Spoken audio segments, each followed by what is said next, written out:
ಸ್ನೇಹಿತರೆ ನಮಸ್ತೆ, welcome to Chaitanya career academy.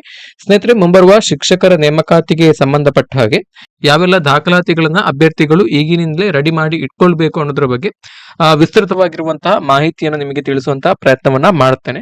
So ಸರ್ಕಾರದಿಂದ ಈಗಾಗಲೇ ಒಳ ಮೀಸಲಾತಿಯ ಬಗ್ಗೆ ಒಂದು ಅಂತಿಮ ನಿರ್ಣಯವನ್ನ ತೆಗೆದುಕೊಳ್ಳಲಾಗಿರುವಂತದ್ದು. ಸೊ ಇದರ ಪ್ರಕಾರ ನಾವು ಶೀಘ್ರದಲ್ಲಿ ಉಳಿದ ಎಲ್ಲಾ ನೇಮಕಾತಿಗಳನ್ನ ಮಾಡ್ಕೊಳ್ತೇವೆ. ಬಾಕಿ ಇರುವಂತಹ ಎಲ್ಲಾ ನೇಮಕಾತಿಗಳನ್ನ ನಾವು ಮಾಡ್ಕೊಳ್ತೇವೆ. ಸುಮಾರು 56,000ಕ್ಕೂ ಹೆಚ್ಚು ಹುದ್ದೆಗಳನ್ನು ನಾವು ಈ ವರ್ಷದಲ್ಲಿ ಭರ್ತಿ ಮಾಡ್ಲಿಕ್ಕೆ ಇದ್ದೇವೆ ಅಂತೇಳಿ ಸರ್ಕಾರದ ಕಡೆಯಿಂದ ಒಂದು ಅಧಿಸೂಚನೆ ಹೊರಬಿದ್ದಿರುವಂತದ್ದು. ಸೊ ಹಾಗಾಗಿ ಮುಂದಿನ ದಿನಗಳಲ್ಲಿ ಶಿಕ್ಷಕರ ನೇಮಕಾತಿ ಇರಬಹುದು, ಪೊಲೀಸ್ ಕಾನ್ಸ್ಟೇಬಲ್ ನೇಮಕಾತಿ ಇರಬಹುದು, ಪೊಲೀಸ್ ಸಬ್ ಇನ್ಸ್ಪೆಕ್ಟರ್ ನೇಮಕಾತಿ ಇರಬಹುದು, ಹಾಗೆಯೇ ವಿಎಒ ನೇಮಕಾತಿ ಇರಬಹುದು. ಸೊ ಈ ರೀತಿ ಎಲ್ಲಾ ಇಲಾಖೆಗಳಿಗೆ ಸಂಬಂಧಪಟ್ಟ ಹಾಗೆ ಹಂತ ಹಂತವಾಗಿ ನೋಟಿಫಿಕೇಶನ್ ಅಧಿಸೂಚನೆ ಬರುವಂತ ಸಾಧ್ಯತೆ ಇದೆ. ಸೊ ನೀವು ಈ ಎಲ್ಲಾ ಹುದ್ದೆಗಳಿಗೆ ಸರ್ಕಾರಿ ಹುದ್ದೆಗಳಿಗೆ ಕರ್ನಾಟಕ ಸರ್ಕಾರದಿಂದ ಅಧಿಸೂಚಿಸಲ್ಪಡುವಂತಹ ಹುದ್ದೆಗಳಿಗೆ ನೀವು ಅರ್ಜಿಯನ್ನ ಸಲ್ಲಿಸಬೇಕಿದ್ರೆ ನೀವು ಅಗತ್ಯವಾಗಿ ಕೆಲವೊಂದಿಷ್ಟು ಡಾಕ್ಯುಮೆಂಟ್ಸ್ ಗಳನ್ನ ರೆಡಿ ಮಾಡಿ ಇಟ್ಕೊಳ್ಬೇಕಾಗ್ತದೆ. ಸೊ ನನಗೆ ಇಲ್ಲಿ ಪ್ರಮುಖವಾಗಿ ಶಿಕ್ಷಕರ ನೇಮಕಾತಿಗೆ ಸಂಬಂಧಪಟ್ಟಾಗೆ ಹೇಳ್ತಿದ್ದೇನೆ. ಎಲ್ಲಾ ನೇಮಕಾತಿಗಳಿಗೆ ಕೂಡ ಇದು ಅನ್ವಯಿಸ್ತದೆ. ಸೊ ನೋಡಿ, ನೀವು ಯಾವುದೇ ನೇಮಕಾತಿಗೆ ಅರ್ಜಿಯನ್ನ ಸಲ್ಲಿಸಬೇಕಿದ್ರೆ ಎಲ್ಲಾ ಅಂಕಪಟ್ಟಿಗಳು, ಆಲ್ ಮಾರ್ಕ್ಸ್ ಕಾರ್ಡ್, ನಿಮ್ಮ SLC ಮಾರ್ಕ್ಸ್ ಕಾರ್ಡ್ ಇರ್ಬೋದು, PUC ಮಾರ್ಕ್ಸ್ ಕಾರ್ಡ್ ಇರ್ಬೋದು, ಡಿಗ್ರಿಗೆ ಸಂಬಂಧಪಟ್ಟಂತ ಮಾರ್ಕ್ಸ್ ಕಾರ್ಡ್, ಎಲ್ಲಾ ಸೆಮಿಸ್ಟರ್ಗಳದ್ದು ಮಾರ್ಕ್ಸ್ ಕಾರ್ಡ್ ಬೇಕು. ಹಾಗೆಯೇ ಶಿಕ್ಷಕ ಅಭ್ಯರ್ಥಿಗಳಿಗೆ BEd marks card, bachelor of education ಅಥವಾ DEd diploma in education, diploma in elementary education course ಅನ್ನು ಮಾಡಿದಂತಹ ಅಭ್ಯರ್ಥಿಗಳು ಸೊ ಇದಕ್ಕೆ ಸಂಬಂಧಪಟ್ಟಂತಹ ಎಲ್ಲಾ ಮಾರ್ಕ್ಸ್ ಕಾರ್ಡ್ ಗಳನ್ನ, ಅಂಕಪಟ್ಟಿಗಳನ್ನ ರೆಡಿ ಮಾಡಿ ಇಟ್ಕೊಳ್ಬೇಕು. ಹಾಗೆಯೇ ಇದರ ಜೊತೆಗೆ ಘಟಿಕೋತ್ಸವ ಪ್ರಮಾಣ ಪತ್ರ, ಅಂದ್ರೆ ಡಿಗ್ರಿ ಆದ ನಂತರ ಡಿಗ್ರಿ ಕಂಪ್ಲೀಟ್ ಆದಕ್ಕೆ ನಿಮಗೆ ಘಟಿಕೋತ್ಸವ ಪ್ರಮಾಣ ಪತ್ರ ಅಥವಾ ಕಾನ್ವೊಕೇಶನ್ ಸರ್ಟಿಫಿಕೇಟ್ ಅಥವಾ ಪಾಸಿಂಗ್ ಸರ್ಟಿಫಿಕೇಟ್ ಅಂತ ಹೇಳಿ ನಿಮ್ಮ ಯೂನಿವರ್ಸಿಟಿ ಕಡೆಯಿಂದ ಕೊಡ್ತಾರೆ. ಅಥವಾ ಆಟೋನಮಸ್ ಕಾಲೇಜ್ ಆಗಿದ್ರೆ, ಡೀಮ್ಡ್ ಯೂನಿವರ್ಸಿಟಿ ಆಗಿದ್ರೆ ನಿಮ್ಮ ಆ ಯೂನಿವರ್ಸಿಟಿ ಅಥವಾ ಕಾಲೇಜಿಂದ ಕೊಡ್ತಾರೆ. ಸೊ ಆ ಒಂದು ಕಾನ್ವೊಕೇಶನ್ ಸರ್ಟಿಫಿಕೇಟ್ ಅನ್ನು ಕೂಡ ನೀವು ರೆಡಿ ಮಾಡಿ ಇಟ್ಕೊಂಡಿರ್ಬೇಕು. ಎಲ್ಲವೂ ಕೂಡ ಮೂಲ ದಾಖಲಾತಿಗಳು ನಿಮ್ಮ ಹತ್ರ ಇರಲೇಬೇಕು. ಅರ್ಜಿಯನ್ನು ಸಲ್ಲಿಸುವ ಸಂದರ್ಭದಲ್ಲಿ ಆನ್ಲೈನ್ ಅಪ್ಲಿಕೇಶನ್ ಹಾಕುವಾಗ ನೀವು ಈ ಡಾಕ್ಯುಮೆಂಟ್ ಗಳನ್ನ ಅಪ್ಲೋಡ್ ಮಾಡ್ಲಿಕ್ಕೆ ಇರ್ತದೆ. ಸೊ ಹಾಗಾಗಿ ಎಲ್ಲ ಮಾರ್ಕ್ಸ್ ಕಾರ್ಡ್ ಗಳನ್ನ ನೀವು ರೆಡಿ ಮಾಡಿ ಇಟ್ಕೊಂಡಿರಿ. ಸೊ ಈಗ ಪ್ರಸ್ತುತ ವರ್ಕ್ ಮಾಡ್ತಾ ಇದ್ರೆ ಸೊ ನೀವು ನಿಮ್ಮ ಕಂಪನಿಗೋ ಅಥವಾ ಸಂಸ್ಥೆಗೋ ನೀವು ನಿಮ್ಮ ಮಾರ್ಕ್ಸ್ ಕಾರ್ಡ್ ಅನ್ನ, ಒರಿಜಿನಲ್ ಮಾರ್ಕ್ಸ್ ಕಾರ್ಡ್ ಅನ್ನ ಕೊಟ್ಟಿದ್ರೆ ಅದನ್ನ ಇಸ್ಕೊಂಡು ನೀವು ಅರ್ಜಿಯನ್ನು ಸಲ್ಲಿಸುವ ಸಂದರ್ಭದಲ್ಲಿ ಅದನ್ನ ದಯವಿಟ್ಟು PDF ಮಾಡಿ ಅಪ್ಲೋಡ್ ಮಾಡ್ಲಿಕ್ಕೆ ಇರ್ತದೆ. ಹಾಗಾಗಿ ಇದನ್ನ ರೆಡಿ ಮಾಡಿ ಇಟ್ಕೊಳ್ಳಿ. ಹಾಗೇನೆ ಆಧಾರ್ ಕಾರ್ಡ್, ಎಲ್ಲದಕ್ಕೂ ಕೂಡ ಆಧಾರ್ ಕಾರ್ಡ್ ಬೇಕು ಈಗ ಇತ್ತೀಚಿನ ದಿನಗಳಲ್ಲಿ. ಹಾಗೇನೆ ಈ ಆಧಾರ್ ಕಾರ್ಡ್ ಗೆ ನಿಮ್ಮ ಮೊಬೈಲ್ ನಂಬರ್ ಕಡ್ಡಾಯವಾಗಿ ಲಿಂಕ್ ಆಗಿರಬೇಕು. ಸೊ ಯಾವ ತರ ಆನ್ಲೈನ್ ಅಪ್ಲಿಕೇಶನ್ ಪೋರ್ಟಲ್ ಅನ್ನ ರೆಡಿ ಮಾಡ್ತಾರೆ ಅಂತ ಹೇಳಿ ಗೊತ್ತಿಲ್ಲ. ಸೊ KE ಇಂದ ನೇಮಕಾತಿ ಮಾಡುವಂತಹ ಎಲ್ಲ ಹುದ್ದೆಗಳಿಗೆ ಕೂಡ, ನೇಮಕಾತಿಗಳಿಗೆ ಕೂಡ ನಾವು KE ಅಪ್ಲಿಕೇಶನ್ ಹಾಕುವ ಸಂದರ್ಭದಲ್ಲಿ, ಹಾಗೇನೆ KPSC ಗೆ ಸಂಬಂಧಪಟ್ಟಾಗೆ KPSC ಮುಖಾಂತರ ಅರ್ಜಿಯನ್ನು ಸಲ್ಲಿಸುವಂತ ಸಂದರ್ಭದಲ್ಲಿ ಈ ಪೋರ್ಟಲ್ ನಲ್ಲಿ ನಿಮಗೆ ಅಪ್ಲಿಕೇಶನ್ ಹಾಕುವಂತ ಸಂದರ್ಭದಲ್ಲಿ ನೀವು ಆಧಾರ್ ಕಾರ್ಡ್ಗೆ ಮೊಬೈಲ್ ನಂಬರ್ ಲಿಂಕ್ ಆಗಿರಲೇಬೇಕು. ನಿಮಗೆ ಆಧಾರ್ OTP ಬರ್ತದೆ. ಹಾಗಾಗಿ ಇನ್ನು ಕೂಡ ನಿಮ್ಮ ಆಧಾರ್ ಕಾರ್ಡ್ಗೆ ಮೊಬೈಲ್ ನಂಬರ್ ಲಿಂಕ್ ಆಗಿಲ್ಲ ಅಂತ ಹೇಳಿದ್ರೆ, ಅಥವಾ ಹಿಂದೆ ಲಿಂಕ್ ಆದಂತಹ ಮೊಬೈಲ್ ನಂಬರ್ ಈಗ ಪ್ರಸ್ತುತ ನಿಮ್ಮಲ್ಲಿ ಇಲ್ಲ ಅಂತ ಹೇಳಿದ್ರೆ, ಸೊ ಇಂತಹ ಸಂದರ್ಭದಲ್ಲಿ ನಿಮಗೆ OTP ಬರೋದಿಲ್ಲ. ಸೊ ಹಾಗಾಗಿ ಆಧಾರ್ ಕಾರ್ಡ್ಗೆ ನೀವು ಮೊಬೈಲ್ ನಂಬರ್ ಅನ್ನ ಲಿಂಕ್ ಮಾಡಿಸಿಕೊಳ್ಳಲೇಬೇಕು. ಸೊ ಇದಕ್ಕಾಗಿ ನೀವು ನಿಮ್ಮ ಹತ್ತಿರದ ಅಂಚೆ ಕಚೇರಿ ಅಥವಾ ಬ್ಯಾಂಕ್ ಅಥವಾ ಆಧಾರ್ ಸೇವಾ ಕೇಂದ್ರಕ್ಕೆ ಹೋಗಿ ಆಧಾರ್ ಕಾರ್ಡ್ಗೆ ಮೊಬೈಲ್ ನಂಬರ್ ಅನ್ನ ನೀವು ಲಿಂಕ್ ಮಾಡಿಕೊಳ್ಳಬೇಕು. ಇದು ತುಂಬಾ ಇಂಪಾರ್ಟೆಂಟ್ ಆಗಿರುವಂತದ್ದು. ಹಾಗೇನೆ ಜಾತಿ ಪ್ರಮಾಣ ಪತ್ರ, caste certificate. So SC ST ಹಾಗೂ ಪ್ರವರ್ಗ 1ರ ಅಭ್ಯರ್ಥಿಗಳಿಗೆ ಸಪರೇಟ್ ಆಗಿ ಜಾತಿ ಪ್ರಮಾಣ ಪತ್ರ ಮತ್ತು ಆದಾಯ ಪ್ರಮಾಣ ಪತ್ರ ಅಂತೇಳಿ ಸಪರೇಟ್ ಬರ್ತದೆ. ಕಾಸ್ಟ್ ಸರ್ಟಿಫಿಕೇಟ್ ಬೇರೆ ಸರ್ಟಿಫಿಕೇಟ್, ಹಾಗೇನೆ ಆದಾಯ ಪ್ರಮಾಣ ಪತ್ರ ಅಥವಾ ಇನ್ಕಮ್ ಸರ್ಟಿಫಿಕೇಟ್ ಇದು ಬೇರೆ ಸಪರೇಟ್ ಆಗಿ ಬರ್ತದೆ. ಸೊ ಇಂತಹ ಅಭ್ಯರ್ಥಿಗಳು ಸಪರೇಟ್ ಆಗಿ ನಿಮ್ಮ ಜಾತಿ ಪ್ರಮಾಣ ಪತ್ರ ಮತ್ತು ಆದಾಯ ಪ್ರಮಾಣ ಪತ್ರವನ್ನು ಮಾಡಿಸಿಕೊಂಡು ನೀವು ಇರಬೇಕು.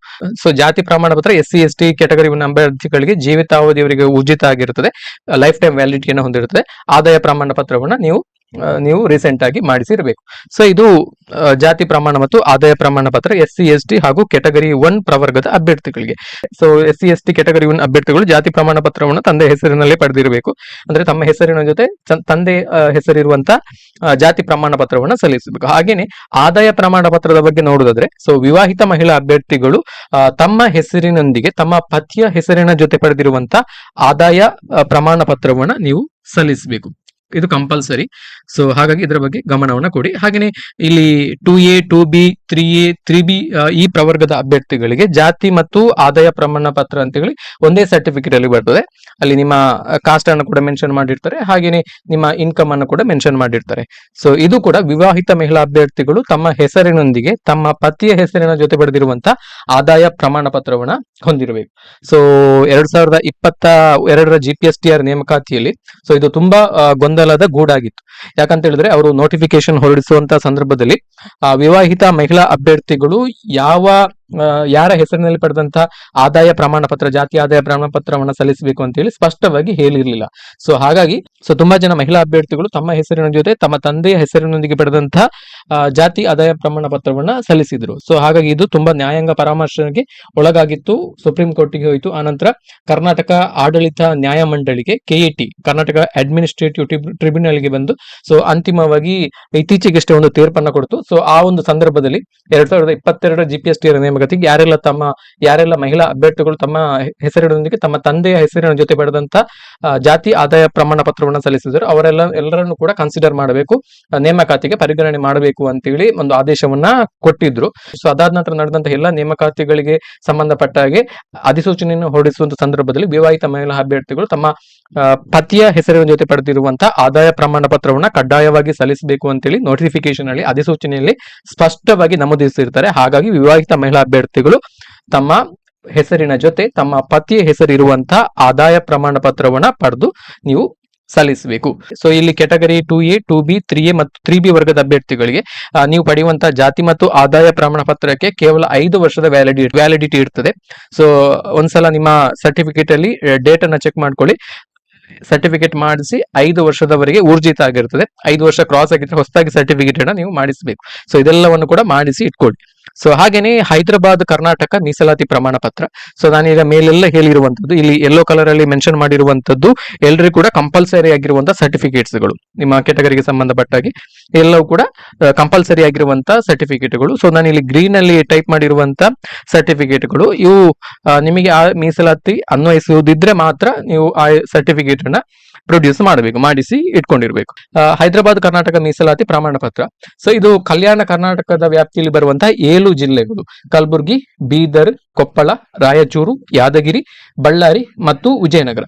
ಸೊ ಈ ಜಿಲ್ಲೆಗಳ ವ್ಯಾಪ್ತಿಯಲ್ಲಿ ಬರುವಂತಹ ಅಭ್ಯರ್ಥಿಗಳಿಗೆ ಹೈದರಾಬಾದ್ ಕರ್ನಾಟಕ ಮೀಸಲಾತಿ ಅಂತೇಳಿ ಸಪರೇಟ್ ಆದಂತಹ ಪ್ರತ್ಯೇಕವಾಗಿರುವಂತಹ ಒಂದು ಮೀಸಲಾತಿ ಸಿಕ್ತು. ಹಾಗಾಗಿ ಈ ಮೀಸಲಾತಿಯನ್ನು ಪಡೆಯಬೇಕಿದ್ರೆ ನೀವು ಹೈದರಾಬಾದ್ ಕರ್ನಾಟಕ ಸರ್ಟಿಫಿಕೇಟ್ ಅನ್ನ ಮಾಡಿಸಿ ಇರಬೇಕು. ಹಾಗೆಯೇ ಯೋಜನಾ ನಿರಾಶ್ರಿತ ಅಭ್ಯರ್ಥಿ ಪ್ರಮಾಣ ಪತ್ರ, ಪ್ರಾಜೆಕ್ಟ್ ಡಿಸ್ಪ್ಲೇಸ್ಡ್ ಸರ್ಟಿಫಿಕೇಟ್ ಅಂತೇಳಿ. ಸೊ ಇದು ಯಾರಿಗೆ ಅಂತ ಹೇಳಿದ್ರೆ ಸರ್ಕಾರದ ಯೋಜನೆಗಳಿಂದಾಗಿ ನಿರಾಶ್ರಿತರಾಗಿರುವಂತಹ ಅಭ್ಯರ್ಥಿಗಳಿಗೆ. ಸರ್ಕಾರದ ಯಾವುದೇ ಯೋಜನೆಗಳಿಂದ, ಅಂದ್ರೆ ಯಾವುದೇ ಒಂದು ದೊಡ್ಡ ಅಣೆಕಟ್ಟನ್ನು ಕಟ್ಟುವಂತ ಸಂದರ್ಭದಲ್ಲಿ ಅಥವಾ ಸರ್ಕಾರಿ ಕೈಗಾರಿಕೆಗಳನ್ನ ಸ್ಥಾಪಿಸುವಂತ ಸಂದರ್ಭದಲ್ಲಿ ಆ ಯೋಜನೆಯಿಂದ ನಿರಾಶ್ರಿತರಾಗಿರುವಂತಹ ಕುಟುಂಬದ ಅಭ್ಯರ್ಥಿಗಳಿಗೆ ಸರ್ಕಾರಿ ಉದ್ಯೋಗದಲ್ಲಿ ಮೀಸಲಾತಿಯನ್ನ ಕೊಡುವಂತಹ ಒಂದು ನಿಯಮ ಇದೆ. ಸೊ ಹಾಗಾಗಿ ಈ ಒಂದು ನಿಯಮದ ಅಡಿಯಲ್ಲಿ ಮೀಸಲಾತಿಯನ್ನ ಪಡಿಬೇಕಿದ್ರೆ ನೀವು ಈ ಯೋಜನಾ ನಿರಾಶ್ರಿತ ಅಭ್ಯರ್ಥಿಯನ್ನ ಸಂಬಂಧಪಟ್ಟಂತ ಪ್ರಾಧಿಕಾರದಿಂದ ಪಡೆದಿರಬೇಕು. ಹಾಗೆಯೇ ವಿಕಲಚೇತನ ಅಭ್ಯರ್ಥಿಗಳಿಗೆ, ಅಂಗವೈಕಲ್ಯದ ಬಗ್ಗೆ ಪ್ರಮಾಣ ಪತ್ರವನ್ನ ನೀವು ಹೊಂದಿರಬೇಕು. ಸೊ ಡಿಸೇಬಲ್ಡ್ ಕ್ಯಾಂಡಿಡೇಟ್ಸ್, ಹ್ಯಾಂಡಿಕ್ಯಾಪ್ ಕ್ಯಾಂಡಿಡೇಟ್ಸ್ಗಳು ನೀವು ನಿಮ್ಮ ಅಂಗವೈಕಲ್ಯದ ಬಗ್ಗೆ ವೈದ್ಯಕೀಯ ಪ್ರಮಾಣ ಪತ್ರವನ್ನ ಪಡೆದಿರಬೇಕು. ಜಿಲ್ಲಾ ಶಸ್ತ್ರಚಿಕಿತ್ಸಕರಿಂದ ಪಡೆದಿರುವಂತಹ UDID ಕಾರ್ಡ್ ಅನ್ನ ಹೊಂದಿರಬೇಕು. ಸೊ ಈಗ ಎಲ್ಲ ಕಡೆ ಕೇಳುವಂತದ್ದು ಈ UDID ಕಾರ್ಡ್ ಅನ್ನ. ಹಾಗಾಗಿ ವಿಕಲಚೇತನ ಅಭ್ಯರ್ಥಿಗಳು ಈ UDID ಕಾರ್ಡ್ ಅನ್ನ ಕಡ್ಡಾಯವಾಗಿ ಮಾಡಿಸಿಕೊಂಡಿರಬೇಕು.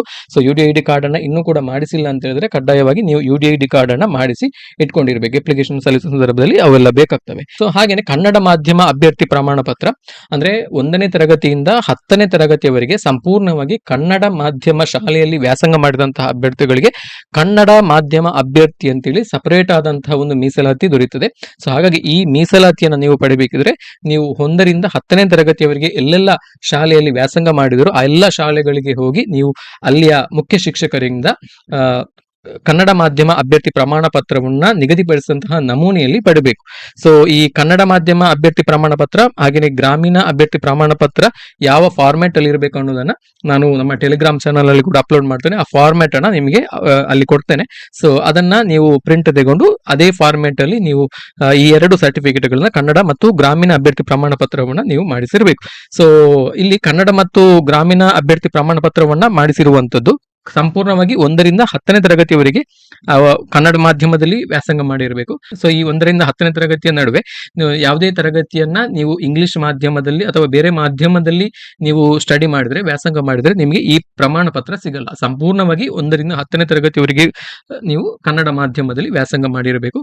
ಸೊ ಇಂಥ ಎಲ್ಲ ಶಾಲೆಗಳಿಗೆ ಹೋಗಿ ನೀವು ಫಾರ್ ಎಕ್ಸಾಂಪಲ್ 1ರಿಂದ 5ನೇ ತರಗತಿಯವರೆಗೆ ಒಂದು ಶಾಲೆಯಲ್ಲಿ ಓದಿರ್ತೀರಿ, ಕಿರಿಯ ಪ್ರಾಥಮಿಕ ಶಾಲೆಯಲ್ಲಿ. ಆನಂತರ 6ರಿಂದ 7ನೇ ತನಕ ಇನ್ನೊಂದು ಶಾಲೆಯಲ್ಲಿ ಶಾಲೆಯಲ್ಲಿ, ಹಿರಿಯ ಪ್ರಾಥಮಿಕ ಶಾಲೆಯಲ್ಲಿ ಓದಿರ್ತೀರಿ. ಸೊ ಹಾಗೇನೆ 8ರಿಂದ 10ನೇ ತರಗತಿಯವರೆಗೆ ಪ್ರೌಢಶಾಲೆಯಲ್ಲಿ ಯಾವುದೋ ಒಂದು ಶಾಲೆಯಲ್ಲಿ ಓದಿರ್ತೀರಿ. ಸೊ ಇಂಥ ಸಂದರ್ಭದಲ್ಲಿ ನೀವು ಈ 3 ಶಾಲೆಗಳಿಗೆ ಹೋಗಿ ಅಲ್ಲಿಯ ಮುಖ್ಯ ಶಿಕ್ಷಕರಿಂದ ನೀವು ಈ ಕನ್ನಡ ಮಾಧ್ಯಮ ಅಭ್ಯರ್ಥಿ ಪ್ರಮಾಣ ಪತ್ರನ ಬರ್ಸ್ಕೊಂಡು, ಸೊ ಅದಕ್ಕೆ ನಿಮ್ಮ ಕ್ಷೇತ್ರ ಶಿಕ್ಷಣಾಧಿಕಾರಿಯವರ ಮೇಲು ಸಹಿಯನ್ನ ಹಾಕಿಸಬೇಕು. ಅವರ ಸೀಲ್ ಮತ್ತೆ ಸಿಗ್ನೇಚರ್ ಅನ್ನ ಹಾಕಿಸಿ ನೀವು ಈ ಸರ್ಟಿಫಿಕೇಟ್ ಅನ್ನ ಪಡಿಬೇಕು. ಕ್ಷೇತ್ರ ಶಿಕ್ಷಣಾಧಿಕಾರಿಯವರ ಸಹಿ ಮತ್ತು ಸೀಲ್ ಅನ್ನ ಹಾಕಿಸಿದ್ರೆ ಮಾತ್ರ ಆ ಒಂದು ಕನ್ನಡ ಮಾಧ್ಯಮ ಸರ್ಟಿಫಿಕೇಟ್ ಆಗಿರ್ಬೋದು ಅಥವಾ ಗ್ರಾಮೀಣ ಅಭ್ಯರ್ಥಿ ಪ್ರಮಾಣ ಪತ್ರ ಆಗಿರ್ಬೋದು ಅದು ವ್ಯಾಲಿಡ್ ಆಗಿರುತ್ತೆ. ಇಲ್ಲ ಅಂತ ಹೇಳಿದ್ರೆ ಅದು ಇನ್ವ್ಯಾಲಿಡ್. ಸೊ 2 ಸರ್ಟಿಫಿಕೇಟ್ ನೀವು ಮಾಡಿಸಬೇಕು. ಸೊ ಗ್ರಾಮೀಣ ಅಭ್ಯರ್ಥಿ ಅಂತ ಹೇಳಿದ್ರೆ ಸೊ ನೀವು 1ನೇ ತರಗತಿಯಿಂದ 10ನೇ ತರಗತಿಯವರೆಗೆ ಕಲಿತಂತಹ ಶಾಲೆ ಗ್ರಾಮೀಣ ಪ್ರದೇಶದಲ್ಲಿ ಇದ್ರೆ ಮಾತ್ರ ನಿಮಗೆ ಈ ಸರ್ಟಿಫಿಕೇಟ್ ಸಿಗ್ತದೆ. ನಗರ ಪ್ರದೇಶದಲ್ಲಿ ಇದ್ರೆ ಸಿಗುವುದಿಲ್ಲ. ಸೊ ಈ ಸರ್ಟಿಫಿಕೇಟ್ ನಿಮ್ಮ ಶಾಲೆಯಲ್ಲೇ ಕೊಡ್ತಾರೆ, ಬೇರೆಯಲ್ಲಿ ಸಿಗುವಂತದಲ್ಲ, ಪಂಚಾಯತಿಂದೆಲ್ಲ ಸಿಗುವಂತದಲ್ಲ, ನಿಮ್ಮ ಶಾಲೆಯಲ್ಲೇ ಕೊಡ್ತಾರೆ ಕನ್ನಡ ಮಾಧ್ಯಮ ಮತ್ತೆ ಗ್ರಾಮೀಣ ಅಭ್ಯರ್ಥಿ ಪ್ರಮಾಣ ಪತ್ರ. ಸೊ ಹಾಗಾಗಿ ಈ ಕೋಟಾದ ಅಡಿಯಲ್ಲಿ ಮೀಸಲಾತಿ ಬಯಸುವಂತ ಅಭ್ಯರ್ಥಿಗಳು 2 ಸರ್ಟಿಫಿಕೇಟ್ ಗಳನ್ನ ಮಾಡಿಸಿರ್ಬೇಕು.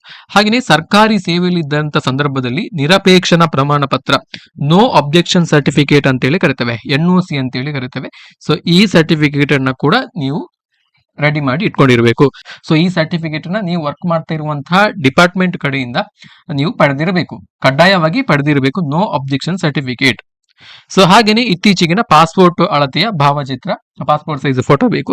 ಸೊ ಇವೆಷ್ಟು ದಾಖಲಾತಿಗಳನ್ನ ನೀವು ಆನ್ಲೈನ್ ಅಪ್ಲಿಕೇಶನ್ ಸಲ್ಲಿಸುವಂತ ಸಂದರ್ಭದಲ್ಲೇ ರೆಡಿ ಮಾಡಿ ಇಟ್ಕೊಂಡಿರ್ಬೇಕು. ಸೊ ಈ ಎಲ್ಲ ಸರ್ಟಿಫಿಕೇಟ್ ಗಳ ಇಶ್ಯೂ ಡೇಟ್, ಅಪ್ಲಿಕೇಶನ್ ಹಾಕೋಕೆ ಇರುವಂತ ಲಾಸ್ಟ್ ಡೇಟ್ ಗಿಂತ ಮುಂಚೆ ಆ ಎಲ್ಲ ಸರ್ಟಿಫಿಕೇಟ್ಗಳು ಇಶ್ಯೂ ಆಗಿರಬೇಕು. ಅದರ ಒಳಗೆ ಇಶ್ಯೂ ಆಗಿರಬೇಕು. ಇಂತಹ ಸಂದರ್ಭದಲ್ಲಿ ಮಾತ್ರ ಎಲ್ಲ ಸರ್ಟಿಫಿಕೇಟ್ಗಳು ವ್ಯಾಲಿಡ್ ಆಗುವಂಥದ್ದು. ಹಾಗಾಗಿ ನಿಮ್ಮೆಲ್ಲ ಸರ್ಟಿಫಿಕೇಟ್ಗಳನ್ನ ಒಂದ್ಸಲ ಚೆಕ್ ಮಾಡ್ಕೊಳ್ಳಿ, ಯಾವೆಲ್ಲ ಸರ್ಟಿಫಿಕೇಟ್ ನಿಮ್ಮ ಹತ್ರ ಇದೆ, ಹಾಗೆ ಯಾವೆಲ್ಲ ಸರ್ಟಿಫಿಕೇಟ್ಗಳನ್ನ ನಾವು ಮಾಡಿಸಬೇಕು, ಯಾವ್ದೆಲ್ಲ ಸರ್ಟಿಫಿಕೇಟ್ಗಳ ಡೇಟ್ ಬಾರ್ ಆಗಿದೆ, ಎಲ್ಲವನ್ನ ಕೂಡ ನೀವು ನೋಡ್ಕೊಂಡು ಕ್ರಾಸ್ ವೆರಿಫೈ ಮಾಡಿಕೊಂಡು ಇಲ್ಲದೇ ಇರುವಂತಹ ಸರ್ಟಿಫಿಕೇಟ್ಗಳನ್ನ ನೀವು ಶೀಘ್ರದಲ್ಲಿ ಮಾಡಿಸಬೇಕು. ಸೊ ಹಾಗಾಗಿ ಇನ್ನು ಡಿಲೇ ಮಾಡಬೇಡಿ, ಆದಷ್ಟು ಬೇಗ ಈ ಎಲ್ಲ ಸರ್ಟಿಫಿಕೇಟ್ಗಳನ್ನ ಮಾಡಿಸಿ ಎಲ್ಲಾ ನೇಮಕಾತಿಗಳಿಗೆ ನೀವು ಆನ್ಲೈನ್ ಅಪ್ಲಿಕೇಶನ್ ಹಾಕ್ಲಿಕ್ಕೆ ರೆಡಿ ಆಗಿ ಅಂತ ಹೇಳ್ತಾ, ಸೊ ಇದರ ಬಗ್ಗೆ ನಿಮ್ಗೆ ಏನೇ ಡೌಟ್ಸ್ ಗಳಿದ್ರು ಕೂಡ ನಮ್ಮ ವಿಡಿಯೋದ ಕಮೆಂಟ್ ಸೆಕ್ಷನ್ ನಲ್ಲಿ ಕಮೆಂಟ್ ಮಾಡಬಹುದು. ಥ್ಯಾಂಕ್ ಯು, ನಮಸ್ತೆ.